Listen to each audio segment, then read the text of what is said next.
Polizeinotruf? Hallo, Hallo, hier ist die Polizei. hallo, Ja, bitte. ich kann gar nichts verstehen. Nicht? Müssen Sie mal richtig zuhören.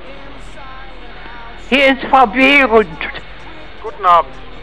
Ich wollte fragen, wo die Nacht das Gewitter war. Das war über Bochum. Was? Über Bochum! Saarbrücken?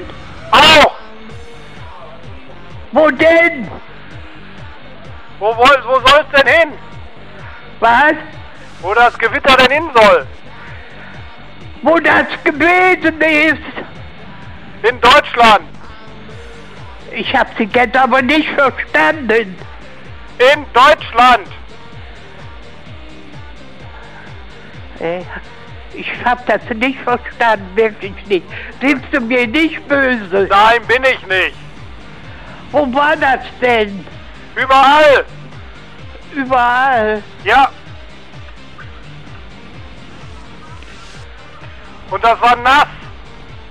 Bitte? Das Gewitter war nass! Nass? Nass!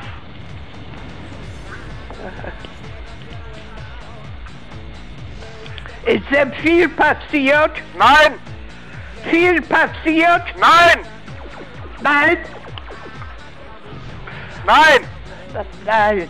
Ja, entschuldigen Sie, ich bin 99 Jahre Ja! und ich habe meine Tochter in Düsseldorf Ja! in Neuss wohnen und ich habe noch nichts gehört. Da war nix! Was?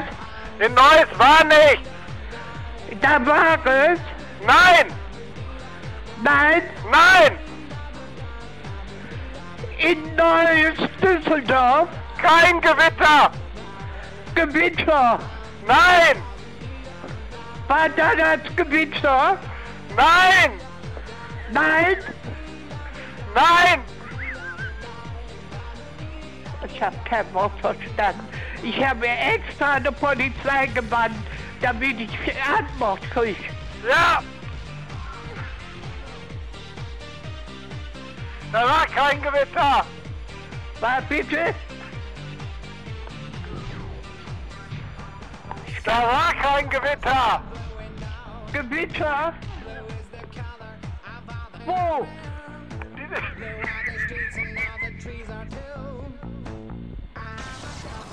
Hier?